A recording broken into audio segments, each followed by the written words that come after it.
because he really broke up. Okay, if you watch Matt walk, he had like some back problem. He was like this. All right. Anyway, Matt is a lefty. Okay, he could not do an angle knee drop penetration. Best guy I've ever seen at Graham at getting to the leg. Could get to the leg on a head inside single better than anybody. Just get there. Not the best at finishing. Okay, he could get there on anybody. And what Matt would do is he'd take a bad penetration step, finish. He'd go from here, wham, go right to that guy's lead leg. Okay. But Matt had no angle on it.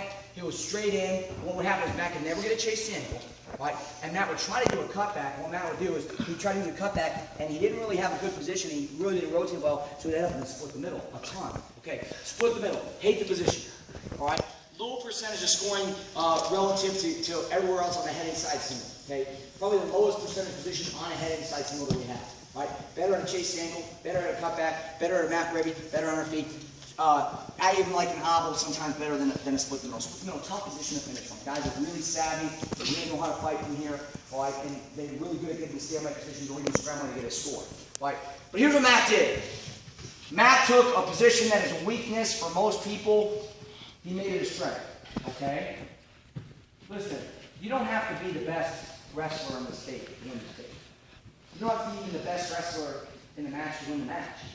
You have to wrestle the best match, okay? Wrestle your best match. Know who you are, know your strengths, know what those positions are, and get to them, okay? Know your weaknesses, work on those, limit those in that situation, and wrestle to your strengths. Matt Stevens, his senior year, let me start with this. His freshman year, he took like 4th in the state. His sophomore year, he was a state runner-up, okay? And you'll see there's a picture over there. He's doing this exact technique on the picture. His junior year, he's in the state semifinals, picks the guy up in a double leg, which we tell him what he's not to do. Slams the guy doesn't get up. We don't make it to state finals. That guy does. Okay? And then his senior year, he has Ian Miller in the state finals. Now, this is about 3 years ago. At that time, Ian Miller was one of the top guys in the country. No one in Ohio, other than the people at Graham, thought that Matt Stevens could beat Ian Miller. And I think most people at Graham didn't think that Matt could. Okay? For 1 year, Matt knew he had Ian Miller. Okay? Ian Miller is better than Matt Stevens. Better athlete, better wrestler, more versatile, can score from more positions, has more offense, everything. Okay? Better on bottom, all that stuff. Okay? For 1 year, we knew we had Ian Miller. Okay? For 1 year, we trained for Ian Miller. All right? And here's my point. All right? Matt knew he wasn't better, but he didn't say, I'm not going to win. State finals won. All right? Our whole goal was to have as close a match as possible. All right? To give ourselves a position to win. Okay? First period, Ian Miller takes about 3 or 4 shots, does not finish any of them. The first period ends 0-0. I'm like, yes, this is great. We had a match goal of having a 2-0 score at the end of the first period. That would be a win for us. It was 0-0. We're up 2 points basically on where we wanted to be. Second period comes up. Matt Stevens goes down. Ian Miller rides him. All right, Coach Jordan looks at me and goes like this, man, we're not going to get our escape point to stand like Coach. It's fine. There's going to be 2 minutes left in this match, and it's 0-0. Ian Miller rises out. Third period comes up. Ian Miller goes down. Now, Ian Miller, who's a heavy favorite, is in a 2-minute match, and it's 0-0. Okay? Matt Stevens rides him out basically the whole time. Cranked him a couple times. Ian Miller called injury time twice. We got to go down. Ends up that we go to overtime. Okay? Matt Stevens wrestled his match. Ian Miller didn't. We slowed it down. We wrestled on the mat. Right? We took it out of his game plan. Overtime, anything can happen. Matt Stevens gets the takedown. And I say this for 2 reasons. One, it's a cautionary tale. If you're the better wrestler, if I'm the better wrestler, I cannot go out there and leave this first period 0-0 or second period 0-0. All right? I got to take this guy out of the match. You let anybody hang around with you in wrestling, all right, they can win. You let it to a 0-0, a 2-0, a 1-0, the ref gets involved, all right, they score on the edge, all that stuff can happen. Take the guy out of the match. Push the gas pedal and wrestle your pace. You're the worst guy. This happens to everybody. You're not the better wrestler. It happens to me, it happens to everybody. At some point it will.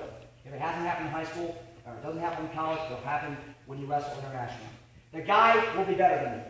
This is time for you to use this and wrestle your pace. Okay? Play the edge. Work the rep. All right? Score out of bounds. Score at the end of the period so you can hold them down and get 2 points out of it instead of 1. All this stuff is crucial, all right? Matt Stevens did that, we want to stay tight. No one thought it could happen except for Matt Stevens, all right? And I tell you this, some of you guys put limitations on yourself. You say this guy's got this last name, he's got this singlet, he's from this school, I can't beat this guy, all right? That guy might be better than you. Plain and simple. Doesn't mean he's going to win the match. Every time you step on the mat, you step on the mat to win. You figure out the way to win. Wrestling isn't about being the strongest guy or the best athlete. It's about using this, outmaneuvering this guy. We don't just wrestle this guy physically, we wrestle him mentally. Use this and everything in your arsenal to beat this guy, okay? So this season, when you guys come up against some stud, some hammer, you know what? There's two trains of thought. One, just go at him and give him heck. Two, outsmart. All right? And I like both. Let's go out and give him heck while outsmarting you guys. All right? And put the match in our favor. Don't wrestle like a caveman. Don't wrestle like a knucklehead. Listen, just avoid this. This is weak. This is strong. Let's outthink this guy. All right? Outsmart this guy. Let's be above him. All right? Here. That gives us the greatest chance of winning, or at least keeping it close with the guy that's better than us. And then you know what? When the rest of the 90% of the guys we're better than, you know what? Push the gas pedal, take them out of the match. The 10% that it's close, we gotta be smart. Okay? Let's get to this technique. Matt Stevens would do this. He would go head inside single here. He'd go to do a cutback, and he'd end up here. Okay? And we all end up here. I'm going to show it from a right-handed perspective, not a left-handed perspective, because I'm right-handed and most of you are too. All right, now, I shoot a head inside single. I end up in a split the middle. All right? Here's what we used to show. All right? Notice, this guy locks around my waist, and he pinches my head. It would be great if Eli didn't lock my waist, if he post the mat. I would obviously just do this. That's way too simple, and it doesn't happen against the stud, especially not the 10% of guys that are good enough to beat me. All right? What the stud does is he locks around my waist, he pinches my head. We look just like this. Cardinal sin I can't do, I can never leave my left hand down. If I leave this left hand down, he locks on my waist. Now it's almost impossible to score. Not impossible, almost impossible. Okay? From here, I have to isolate a leg. I'm going to isolate the leg I shot to. I'm going to isolate this leg. Notice what happens when I isolate this leg. Right? I'm creating a little bit of space for me.